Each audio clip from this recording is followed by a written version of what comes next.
my, there's so many opportunities out there, even just in this room. Rachel, I want to start with you. What are some impacts you think technologists are having in government right now? Like, what kind of opportunities exist for them? Well, from our end, unfortunately, the opportunities for entry-level technologists are a bit limited. There's actually not many kind of early career opportunities directly within government.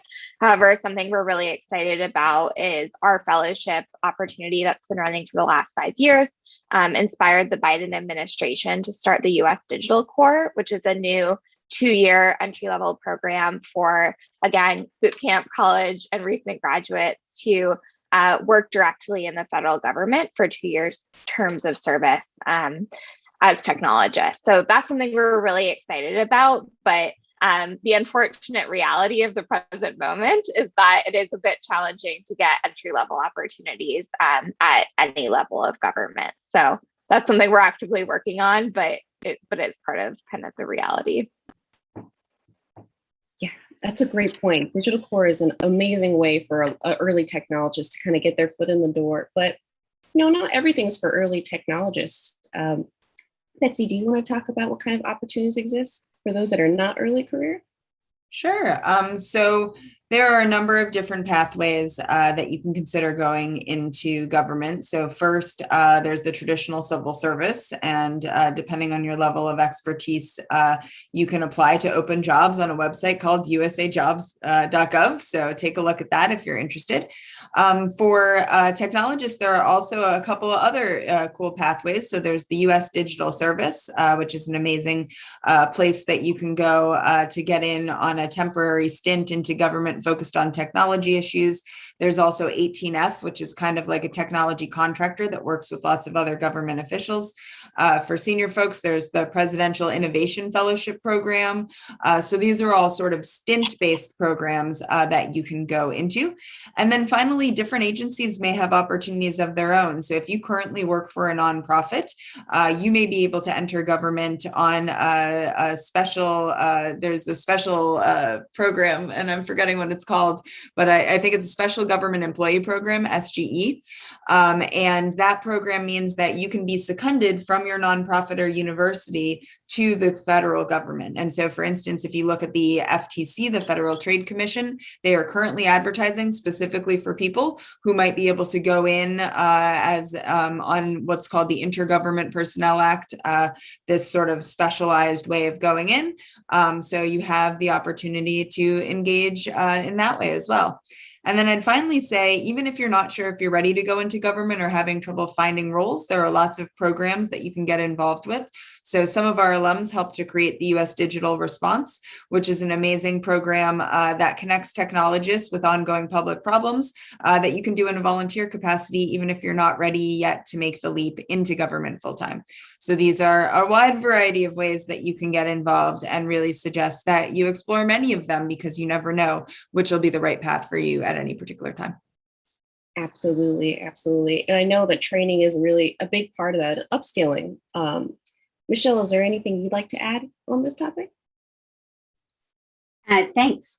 Yeah, I think that the opportunities that exist, one of the ways is to, again, with our paid apprenticeship program and other partner organizations, you can have the opportunity to build your technology skills and also at the same time work on those projects while you might not be hired actually inside of that space. It's a way to really understand what technology and tools and digital infrastructure looks like, while you're also, which I know for entry level folks, Rachel and I talked about before, it's oftentimes the chicken and the egg. Sometimes you have the credentials and you have the skill sets, but in order to get hired, you haven't had the working experience utilizing those skill sets to get the job. And sometimes credentials or degrees are the barrier. And so are there alternative pathways where you can gain the experience that helps you build the portfolio of work that then allows you to find a different access or entry point down the way? Absolutely. That's very critical. I mean, there's so many, no matter where you are in your journey, very different ways that you can get involved. Yeah. I think if I could add, Grace, I'd just say that what I love about the US of Tech community as a whole is that all of the member orgs are really taking a different approach and strategy and have a different target audience in terms of who they're supporting in navigating these conversations around government service. And so what you have, I think, on this conversation is just like a sprinkling of organizations that are doing this at a different level and in different regions. And so just definitely encourage everybody to check out the usofTech.org website opportunities for a list of organizations that maybe aren't on the screen right now, but are also places where you might look depending on your career level for some ideas, right, of groups that are really helping folks figure out the space. Yeah. So sorry, Grace. Absolutely. Yeah. Thank you for that plug, Stephanie. Now, I'd love to hear some stories. Who is a person that you've worked with that's gone on to have a significant impact as a technologist in government? Like where they've had impact? What is a story of someone that, wow, this is the power of what someone can do in government?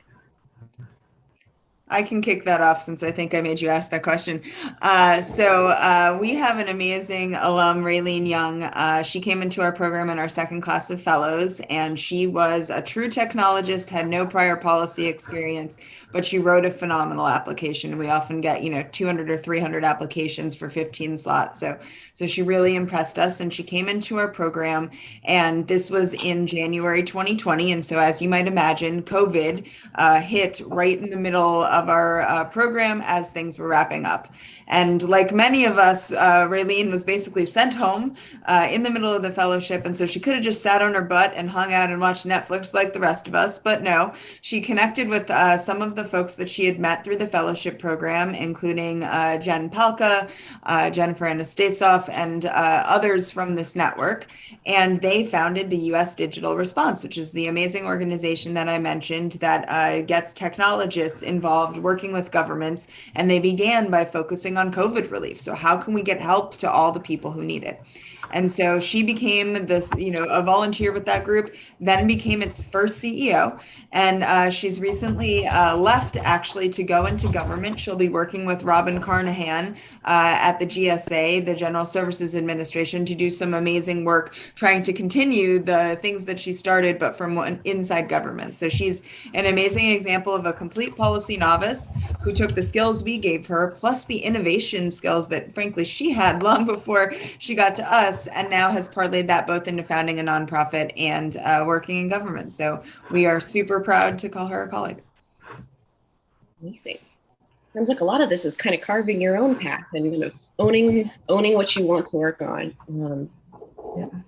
Rachel. I love this story. Can I tell? No, please go ahead. Okay. I want to just dovetail off Betsy because the story that I'm thinking of is someone who participated, Betsy, in the Technical Executive Leadership Initiative. And so what I love about this story is that this person actually, like my colleagues at Tech Talent Project, cold outreached this person, and she thought it was like spam, right? So someone is like hitting you up on like sliding into your DMs on LinkedIn, like who does that? And so it was sort of like, hey, we think you're amazing, and would you be interested in learning about opportunities to like transform the nation? And she thought it was spam. It wasn't. And so we were able to engage with this person. They participated in Telly, which is that part-time 10-week effort to get folks who don't have policy experience a taste of what that's like.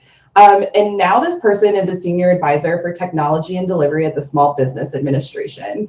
And when you ask her, like, how's that going? You've been there like 7 months, like what's going on? And, what she'll say are things like, I had no idea like what these agencies are really doing in terms of delivering critically needed services to the American people. So at SBA, they have seen more influx in money due to the COVID and economic recovery, the American Rescue Plan, than they have ever seen before. They have billions in dollars going out to individuals directly into the hands of small businesses that are being disseminated through completely new program pathways. So Anne came in and was responsible for managing a budget of hundreds of millions of dollars, designing new delivery systems for these grant programs at a moment's notice. and really being reactive to what folks in all of these communities across the nation are needing in real time as a critical need. And that has obviously come with ups and downs and things to learn. But I think it's an example of how critical this need is for a diversity of skill sets, and the role that folks who don't even think of themselves as policymakers can play with their technology skills inside of Gov. And if I can just add, so then our current class of fellows are now writing memos to Anne about how she can implement her program. So we're paying it forward over and It's over. a virtuous cycle for sure. A generous cycle. I like it. I like it. Oh, wow. Seems like career growth is very fast if you're incredibly ambitious.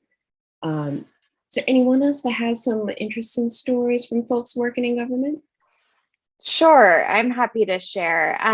So back in 2018, which was also the second iteration of our Civic Digital Fellowship program, we had a master's student who joined us named Christian Mascardi, and he was working at the US Census Bureau. He had just graduated from NYU, actually, and was working on the Commodity Flow Survey, which is a survey that's administered every 5 years. It's a joint survey between the Bureau as well as the Bureau of Transportation Statistics. And essentially, they're collecting a lot of different information, but primarily about business organizations and the goods and services that they're providing in the country and exporting and importing. What makes this survey a little bit challenging is that there's something called a NAICS code. It is essentially an industry classifier for businesses. And there are dozens and dozens and dozens of NAICS codes, and it makes it very challenging for a business to figure out which one they fall under. And so they were having a lot of issues with this survey where either respondents were taking a very long time to fill out the survey, or their answers were wrong and they had to have a human go in and correct their survey answers.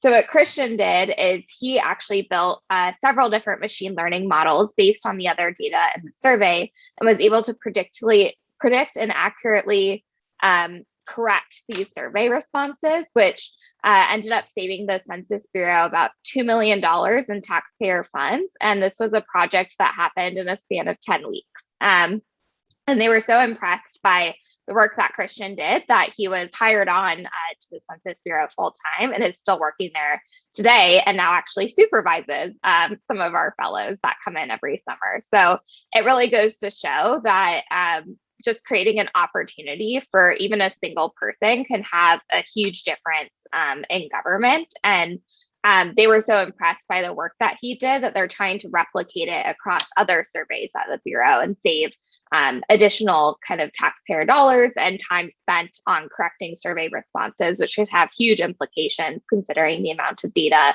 that the Bureau collects each year. So that was something we are really proud of, and something that we think goes to show that even one person can have outsized impact in government, which I think is one of the many reasons why government careers can be super exciting, because I don't know of any other internships that would offer you that sort of scale in just 10 weeks. It's amazing how many of these stories are coming full circle to lead the next generation. This conversation is so exciting because I feel like the next person who's going to fix something that changes all of our lives could be sitting in this room right now.